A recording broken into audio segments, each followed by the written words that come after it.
Hi കൂട്ടുകാരെ, പുതിയൊരു വീഡിയോയിലേക്ക് എല്ലാവർക്കും സ്വാഗതം. അങ്ങനെ നന്ദിനി ഇനി പത്മക്ക് നല്ല കണക്കിന് കൊടുക്കുന്ന ആ ഒരു സീനാണ് കേട്ടോ. പഴയ നന്ദിനിയല്ല, പത്മയെ കാണുമ്പോൾ പേടിച്ചും കൊണ്ട് മുന്നിൽ മുട്ടുവിറക്കുന്ന ആ ഒരു നന്ദിനിയല്ല, ഇനി ഞാൻ വേലക്കാരിയല്ല എന്ന് പറയുന്ന ആ ഒരു റോളാണ് കേട്ടോ ഇനി നന്ദിനി വരുന്നത്. നന്ദിനി നല്ല ചുണക്കുട്ടിയായി തന്നെ പത്മയെയും ഇന്ദ്രജയെയും നേരിടുന്ന ആ ഒരു കഥയാണ് കേട്ടോ. അങ്ങനെ നന്ദിനി തിരികെ വീട്ടിലെത്താണ്. അപ്പോൾ ഇതിന് മുന്നേ ഒരു വീഡിയോ ഇട്ടിട്ടുണ്ടാവും, അതിൻ്റെ ബാക്കിയാണ്. അതായത് സൂര്യക്ക് വലിയൊരു അപകടം പറ്റുന്നുണ്ട്, അത് ചെയ്യുന്നത് ഇന്ദ്രജയാണ്. അതുകൊണ്ട് തന്നെ ഇന്ദ്രജയുടെ മുഖത്തടിക്കുന്നുണ്ട്. എല്ലാവർക്കും മുന്നിൽ വെച്ചിട്ട് ഇന്ദ്രജയോട് പറയുന്നുണ്ട്, സ്വന്തം കൂടപ്പറപ്പിനെ കൊല്ലാൻ നോക്കിയവളാണ്, നിന്നെ ഞാൻ വെറുതെ വിടില്ല, എൻ്റെ സൂര്യക്ക് എന്തെങ്കിലും ആപത്ത് സംഭവിച്ചാൽ നിന്നെ കൊല്ലും എന്ന് പറയുന്നുണ്ട് കേട്ടോ. അങ്ങനെ ഈ സമയം പത്മ പോലും പേടിച്ചു പോവാണ്. അങ്ങനെ പിന്നീട് പത്മ പറയാണ്, എൻ്റെ മകനെ ഞാൻ നിന്നോളാം, നീ ഒരു വേലക്കാരിയാണ്, നീ ഇവിടെ നിൽക്കാൻ പാടില്ല, നീ ഈ സമയം ഇവിടെ നിന്ന് പോകണം എന്ന് പറയണം കേട്ടോ. അപ്പോൾ ഈ സമയം യതീന്ദ്രനോട് പറയാണ്, ഞാൻ പോവില്ല, എൻ്റെ ഭർത്താവാണ് ഐസിയുവിനുള്ളിൽ കിടക്കുന്നതെങ്കിൽ ഞാനിവിടെ ഉണ്ടാവും എന്ന് പറയണം. അപ്പോൾ യതീന്ദ്രൻ പറയണേ, മോളെ ദയവ് ചെയ്തിട്ട് ഇതൊരു ഹോസ്പിറ്റലാണ്, പത്മയെ നിയന്ത്രിക്കാൻ എന്നെ കൊണ്ട് കഴിയില്ല, അതുകൊണ്ട് എൻ്റെ പൊന്നുമോള് തൽക്കാലം വീട്ടിലോട്ട് പോകും, നിൻ്റെ വീട്ടുകാരും അവിടെ ഉണ്ടല്ലോ, അപ്പോൾ നീ വീട്ടിലോട്ട് പോ എന്ന് പറയണം കേട്ടോ. അത് കേൾക്കുന്ന നന്ദിനി പറയണം, ശരി സാർ ഞാൻ പോയിക്കോളാം എന്ന് പറയണം കേട്ടോ. പിന്നീടാണെങ്കിലോ നന്ദിനി പറയുന്നുണ്ട് യതീന്ദ്രനോട്, നിങ്ങളുടെ മകളെ എല്ലാവർക്കും മുന്നിലിട്ട് എനിക്ക് അടിക്കേണ്ടി വന്നു, അതിന് ഞാൻ മാപ്പ് പറയുന്നു, ഞാൻ അടിച്ചത് സൂര്യ സാറിനെ അവർ അറിഞ്ഞും കൊണ്ട് ആക്രമിച്ചതാണ്, വിജയാണ് ഇതൊക്കെ ചെയ്തത്, അതെൻ്റെ കൺമുന്നിൽ കണ്ടതാണ്, പക്ഷേ എല്ലാ കുറ്റങ്ങളും എൻ്റെ അച്ഛൻ്റെ തലക്കിട്ടു, അച്ഛൻ ആ വഴി വന്നല്ലോ, അതുകൊണ്ട് തന്നെ സൂര്യ സാർ ഇന്ന് ഈ അവസ്ഥയിൽ എത്താൻ കാരണം അവരാണ്, പലതും ഞാൻ കണ്ടിട്ടും കാണാതിരുന്നതാണ്, പല ക്രൂരതകളും ഇന്ദ്രജയും വിജയും കൂടി ചെയ്യുന്നുണ്ടെന്ന് പറയണം കേട്ടോ. അപ്പോഴത്തേക്ക് കേൾക്കുന്ന യതീന്ദ്രൻ ആകെ സങ്കടമാവുകയാണ്. അപ്പോൾ യതീന്ദ്രൻ പറയണ, എന്തായാലും ഇതിനൊരു അവസാനം ഉണ്ടാക്കണം, അത് സൂര്യ മരണത്തിൽ നിന്നും രക്ഷപ്പെട്ടു വരട്ടെ എന്ന് പറയണം കേട്ടോ. അങ്ങനെ ഈ സമയം ഇപ്പുറത്ത് നന്ദിനി വീട്ടിലോട്ട് പോവാണ്. ഇതേ സമയം ഇന്ദ്രജയോട് പത്മ പറയണം, അവൾ നിന്നെ അടിച്ചെങ്കിൽ അവളോട് ഉത്തരം പറയാൻ എനിക്കറിയാം, അതുകൊണ്ട് നീ വിഷമിക്കേണ്ട മോളെ, എന്നാലും ഒരു വേലക്കാരിയുടെ കൈ എൻ്റെ മുഖത്ത് വീണില്ല അമ്മ എന്നൊക്കെ ഇങ്ങനെ പറയാൻ കേട്ടോ. നീ പ്രതികരിക്കേണ്ട, ആ സമയം നീ അവൾക്ക് കൊടുക്കണ്ടേ. പെട്ടെന്ന് അങ്ങനെയൊക്കെ പറഞ്ഞപ്പോൾ ഏട്ടനെ കൊല്ലാൻ നോക്കിയത് ഞാനാണെന്ന് പറഞ്ഞപ്പോൾ ഞാൻ ആകെ എന്താ പറയുക, ഒരു ഷോക്ക് അടിച്ചതുപോലെ ആയിപ്പോയി എന്നൊക്കെയുള്ള സത്യം വെളിപ്പെടുത്താണ് കേട്ടോ. അപ്പോൾ ഇതിങ്ങ് കേൾക്കുമ്പോൾ പത്മ പറയണം, എന്തായാലും കഴിഞ്ഞത് കഴിഞ്ഞു, ഇനി എന്തായാലും അവളെ ഈ വീട്ടിൽ നിന്ന് അടിച്ചു പുറത്താക്കണം, അവളെന്ന മൂദേവി ഈ വീട്ടിൽ നിൽക്കുന്തോറും എൻ്റെ കുഞ്ഞിന് ഓരോ ആപത്ത് വരും, എൻ്റെ കുഞ്ഞാണെങ്കിൽ അവൾക്ക് വേണ്ടി ജീവിക്കുന്നു, അവളുടെ വീട്ടുകാർക്ക്, എന്നിട്ട് ആ രണ്ടെണ്ണത്തിനും അതിൻ്റെ ഒരു നന്ദി പോലും ഇല്ല എന്നൊക്കെ പറയാൻ കേട്ടോ.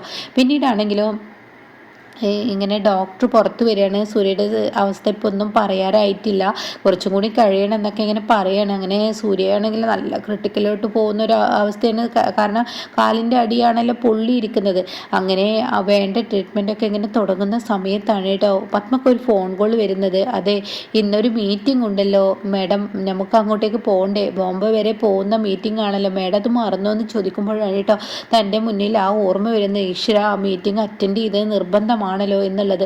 അപ്പോൾ ഉടനെ എന്താ അമ്മയെന്ന് ചോദിക്കുമ്പോൾ ഉടൻ പറയണം, മോളെ ഇന്ന് ഈ ബോംബെയിലോട്ടുള്ള ആ മീറ്റിംഗ്, പുതിയ പാർട്ടിയുമായിട്ടുള്ള ആ മീറ്റിംഗ് ഇന്ന് അറ്റൻഡ് ചെയ്യേണ്ടതാണ്, ഞാനിന്ന് അങ്ങോട്ടേക്ക് പോകേണ്ടതാണ്, പക്ഷേ എനിക്ക് എൻ്റെ മോനെ ഇവിടെ ഇങ്ങനെ കിടക്കുമ്പോൾ എനിക്ക് പോകാൻ കഴിയില്ല എന്ന് പറയണം കേട്ടോ. എന്തായാലും അത് വേണ്ട, ആ ഡീല് നമുക്ക് ഇനി വെക്കേണ്ട, അവരുമായിട്ടുള്ള അത് വേണ്ടെന്ന് വെക്കാമെന്ന് പറയണം കേട്ടോ.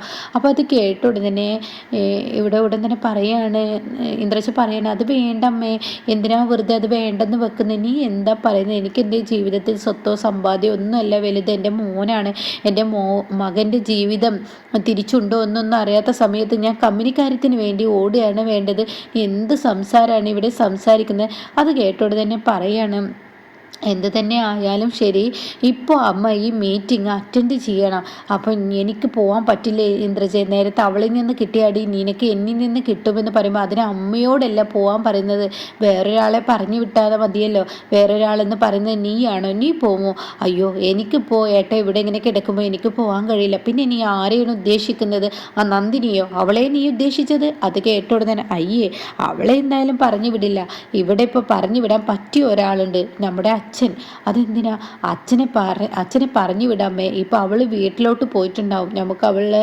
വീട്ടിലോട്ട് ചെല്ലുന്ന സമയത്ത് അവളെ വീട്ടിൽ നിന്ന് അടിച്ച് പുറത്തിറക്കാൻ പറ്റിയ നല്ലൊരു സമയമാണ്, ഈ സമയത്ത് സൂര്യ ഉണ്ടാവില്ല, അച്ഛനും ഉണ്ടാവില്ല, ആ സമയം നോക്കി നമ്മളെ നമുക്ക് അവളുടെ വീട്ടുകാരെ പുറത്തിറക്കിയതുപോലെ തന്നെ നമുക്ക് അവളെയും അടിച്ചു പുറത്താക്കാമെന്ന് പറയണ്ടോ. അത് കേൾക്കുന്ന ഇന്ദ്രജയുടെ വാക്ക് അടിപൊളിയാണെന്ന് പത്മക്ക് തോന്നണം. അപ്പോൾ പത്മ പറയണേ, ഇപ്പോഴെങ്കിലും എനിക്ക് നല്ലൊരു ബുദ്ധി തോന്നിയില്ല, ഇത് നന്ന്, എന്തായാലും ഈ ഒരു പരിപാടി തന്നെ ചെയ്യാമെന്ന് പറയണേ.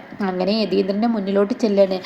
അതെ, ഇന്ന് ബോംബെയിൽ മീറ്റിംഗ് ആണ്, എന്താ നിനക്ക് വല്ല ഭ്രാന്ത് പിടിച്ചോ? നമ്മുടെ കുഞ്ഞ് ഈ അവസ്ഥയിൽ കിടക്കുമ്പോൾ നിനക്ക് എങ്ങനെ ഇതൊക്കെ പറയാൻ തോന്നുന്നു? അത് കേട്ട ഉടൻ തന്നെ കമ്പനിയുടെ കാര്യങ്ങൾ നമുക്ക് ഒരിക്കലും എന്ത് തന്നെ വന്നാലും അത് പിന്നോട്ട് വെക്കാൻ പറ്റത്തില്ലല്ലോ. നിങ്ങൾക്ക് ഞാനത് പറഞ്ഞു തരേണ്ട ആവശ്യമില്ലല്ലോ. എനിക്കെൻ്റെ മോനിവിടെ കിടക്കുമ്പോൾ മീറ്റിംഗ് ഒന്നും അറ്റൻഡ് ചെയ്യാനുള്ള ആ മാനസികാവസ്ഥയൊന്നും ഇല്ല. അപ്പോൾ അതിനിപ്പോൾ ഞാൻ എന്താ വേണ്ടത്? നിങ്ങളൊന്ന് പോമോ? എൻ്റെ പൊന്നു മോന് എന്നെ കാണാതെ വിഷമിക്കും. അവൻ ആകെ കാണാൻ ആഗ്രഹിക്കുന്നുണ്ടെങ്കിൽ അത് എന്നെയായിരിക്കും. പത്മേ, നീ അവൻ്റെ മനസ്സിൽ വെറുപ്പ് സമ്പാദിച്ചിരിക്കുകയാണ്, അത് നീ മറക്കരുത്. അതുകൊണ്ട് എനിക്ക് പോകാൻ കഴിയില്ല.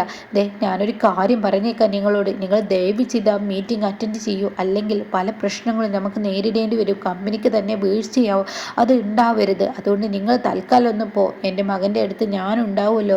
അത് കേൾക്കുന്ന യതീന്ദ്രന് പിന്നീട് വാക്കുകളില്ല കേട്ടോ. പിന്നീട് യതീന്ദ്രന് പോവേണ്ട അവസ്ഥ വരികയാണ്. അങ്ങനെ യതീന്ദ്രൻ ബോംബെയിലോട്ട് പറക്കുകയും നന്ദിനിയാണെങ്കിലോ തൻ്റെ വീട്ടിലോട്ട് ചെല്ലുകയും ചെയ്യാണ് കേട്ടോ. അങ്ങനെ യതീന്ദ്രൻ ഹോസ്പിറ്റലിൽ നിന്ന് തന്നെ നേരിട്ട് പോവുകയാണ്.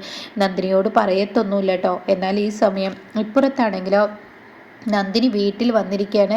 അപ്പം നന്ദിനി വീട്ടിൽ വന്നിട്ട് ഇങ്ങനെ തൻ്റെ മുറിയിലുള്ള ദേവിയുടെ മുന്നിൽ പോയി പൊട്ടിക്കരയാനായിട്ടോ. സൂര്യ സാറിനെ ഞാൻ മനസ്സുകൊണ്ട് പ്രണയിച്ച് തുടങ്ങുമ്പോൾ സൂര്യ സാറിന് വല്ല ആപത്തും വന്നാൽ അതെനിക്ക് താങ്ങില്ല, ഞാനും അതുപോലെ ജീവനെടുക്കും.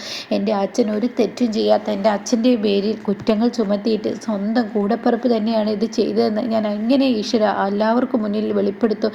സൂര്യ സാറിനെ ജീവിതത്തിലോട്ട് കൊണ്ടുവരണേ എന്നൊക്കെ പറഞ്ഞ് പൊട്ടി നന്ദിനി കരയുന്ന സമയത്താണ് കേട്ടോ അങ്ങോട്ടേക്ക് ഇന്ദ്രജയും വേദയും വരുന്നത്. അപ്പോൾ ഡോക്ടർ പറഞ്ഞിട്ടുണ്ടാവും, ഇവിടെ ആരും നിന്നിട്ട് കാര്യമില്ല, ഞങ്ങൾ നോക്കിക്കോളാം, നിങ്ങൾ പോയിക്കോളൂ, സൂര്യ ഐസിയുലാണ്, നാളെ ആണ് എന്തെങ്കിലും ഒന്ന് പറയാൻ പറ്റത്തുള്ളൂ എന്ന് പറഞ്ഞിട്ട് അവരെ വീട്ടിലോട്ട് പറഞ്ഞു വിട്ടിട്ടുണ്ടാവും കേട്ടോ. അങ്ങനെ അവരാണെങ്കിലോ കലി തുള്ളിയും കൊണ്ടാണ് അങ്ങോട്ടേക്ക് വരുന്നത്.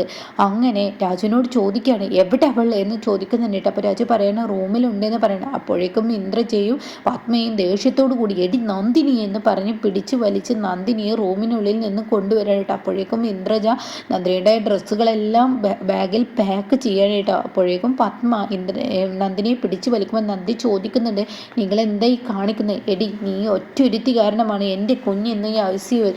അത് കേൾക്കുന്ന പത്മയോട് വീണ്ടും നന്ദിനി പറയണം, ഞാനല്ലാന്ന് പറഞ്ഞു, നീ തന്നെയാണെടി, നിൻ്റെ അച്ഛനാണ് എൻ്റെ കുഞ്ഞിനോട് ഈ ക്രൂരത ചെയ്തത്. അതുകൊണ്ട് നീയും നിൻ്റെ കുടുംബം ഇനി ഈ അളകനന്ദയിൽ വേണ്ട. ഈ അളകനന്ദയിൽ നിൽക്കും തോറും അത് ഞങ്ങൾക്ക് ബുദ്ധിമുട്ടാണ്. അതുകൊണ്ട് ഈ സമയം ഈ നിമിഷം ഇവിടെ നിന്ന് ഇറങ്ങിപ്പോണമെന്ന് പറഞ്ഞ് പിടിച്ച് വലിച്ച് അവിടെ നിന്ന് അങ്ങ് നന്ദിനിയെ മുറ്റത്തോട്ടിടാൻ കേട്ടോ. അപ്പോൾ ഈ സമയം നന്ദിനി പറയാണ്, പിന്നാലെ ബാഗും ഇന്ദ്രജ എറിയുന്നുണ്ട്. അപ്പം നന്ദിനി പറയണ, ആര് എന്ത് തന്നെ പറഞ്ഞാലും ഞാൻ ഈ വീട്ടിൻ്റെ പടി ഇറങ്ങില്ല, എന്നോട് പറയേണ്ട ആൾ പറയണം. ആരടി നിന്നോട് പറയേണ്ട ആൾ എന്ന് പത്മ ചോദിക്കുമ്പോൾ ഉടൻ തന്നെ പറയണേ, എൻ്റെ കഴുത്തിൽ താലി കെട്ടിയ എൻ്റെ പുരുഷൻ. എൻ്റെ പുരുഷനാ? എങ്ങനെയാടി നിൻ്റെ പുരുഷൻ എന്ന് പത്മ ചോദിക്കുമ്പോൾ ഇന്ദ്രജ പറയണേ, എങ്ങനെ നിൻ്റെ പുരുഷനാവുക? പുരുഷൻ്റെ കഥയൊന്നും ഇവിടെ പറയണ്ട. അപ്പോൾ അത് കേൾക്കുന്ന ഇന്ദ്രജയോട് പറയും, നിന്നോട് നേരത്തെ ഞാൻ പറഞ്ഞു, ഇനി അധികം നീ സംസാരിച്ചാൽ നിൻ്റെ പല്ലടിച്ച് ഞാൻ താഴ്ത്തിടും. എൻ്റെ പുരുഷൻ എന്ന് ഈ അവസ്ഥയിൽ എത്തിച്ചത് നീയാണ്. അദ്ദേഹം ഹോസ്പിറ്റലിൽ അവിടെ കിടന്ന് ഇങ്ങനെ ബുദ്ധിമുട്ടുമ്പോൾ ഇവിടെ നിങ്ങൾ എന്നുമായി വഴക്കിടാതെ ദൈവത്തിന് മുന്നിൽ ഒന്ന് കൈകൂപ്പി പ്രാർത്ഥിക്കും മകൻ്റെ ജീവന് വേണ്ടി. അപ്പോൾ അത് കേൾക്കുന്ന പത്മ, എൻ്റെ മകൻ്റെ ജീവന് വേണ്ടി നീ പ്രാർത്ഥിക്കാൻ എന്നെ പഠിപ്പിക്കണ്ട, നീ മര്യാദക്ക് സമയം കളയാതെ സെക്യൂരിറ്റി ഇവളെ അങ്ങ് പുറത്തോട്ട് തള്ളേന്ന് പറയാനിട്ടാ. അപ്പോൾ അത് കേട്ടോടെ തന്നെ നന്ദിനി എന്ത് ചെയ്യും, ആ തറയിൽ അങ്ങ് ഇരിക്കുകയാണ്. എന്നിട്ട് പറയണേ, നിങ്ങളുടെ വീടിനുള്ളിലോട്ടല്ലേ എനിക്ക് കയറാൻ പറ്റാത്തുള്ളൂ, ഞാൻ ഇവിടെ ഇരിക്കും. സൂര്യ സാർ എന്ന് വരുന്നു ആ സമയം ഞാൻ ഈ വീടിൻ്റെ മുറ്റത്ത് നിന്നും ഇറങ്ങി പോകത്തുള്ളൂ. സൂര്യ സാർ പറയട്ടെ എന്നെ വേണ്ടെന്ന്, ആ സമയം ഞാൻ പോകും. സൂര്യ സാറിൻ്റെ ഈ അവസ്ഥയിൽ എനിക്ക് തിരികെ പോകാൻ പറ്റത്തില്ല എന്ന് പറയട്ടോ. അപ്പോൾ ഉടൻ തന്നെ പത്മ പിടിച്ചു വലിക്കാൻ ഒരുങ്ങുമ്പോൾ നന്ദിനി ഒരൊറ്റ തള്ള് പത്മയെ തള്ളിയിട്ട്, ഇനി എൻ്റെ ദേഹത്ത് നിങ്ങൾ കൈത്തൊട്ട് കഴിഞ്ഞാൽ ഞാൻ ആരാണെന്ന് ശരിക്കും അറിയും. എൻ്റെ ഭർത്താവ് ഈ അവസ്ഥയിൽ കിടക്കുമ്പോൾ എന്നോട് ഒരുപാട് ക്രൂരതകൾ നിങ്ങൾ ചെയ്യാൻ നിന്നാൽ അത് കേട്ട് നിൽക്കാനും അത് കണ്ടു നിൽക്കാനും എന്നെക്കൊണ്ട് കഴിയില്ല. ഇപ്പോൾ ഞാനൊരു ഭ്രാന്തിയാണ് എന്ന് പറയുമ്പോൾ ഇന്ദ്രജ അമ്മേ അങ്ങ് മാറിയേക്ക്, അവളുടെ സ്വഭാവം ആകെ മോശമാണ്, അതുകൊണ്ട് അധികം വഴക്കിടാൻ നിൽക്കണ്ടേ. നീ എന്താണ് ഈ പറയുന്നത്? കിട്ടിയ അവസരം മുതലെടുക്കില്ല വേണ്ട. അത് വേണ്ട അമ്മേ, ഈ അർദ്ധരാത്രി അവൾ എങ്ങോട്ടെങ്കിലും ഇറങ്ങിപ്പോയി കഴിഞ്ഞാൽ ഒരുപക്ഷെ അവൾ പോകുന്ന പോലീസ് സ്റ്റേഷനിലോട്ടാണെങ്കിൽ അമ്മ മാനസികമായി അവളെ പീഡിപ്പിച്ചു എന്നൊക്കെ പറഞ്ഞു കഴിഞ്ഞാൽ അവളിന്ന് പോലീസ് സ്റ്റേഷനിൽ പോയി കിടക്കണ്ടേ. ഇതൊന്നും മിണ്ടാതെ ഇരുന്ന് ആവശ്യമില്ലാത്ത സംസാരം. അതെ അമ്മേ, വേണ്ട അമ്മേ, പോന്നേക്ക്.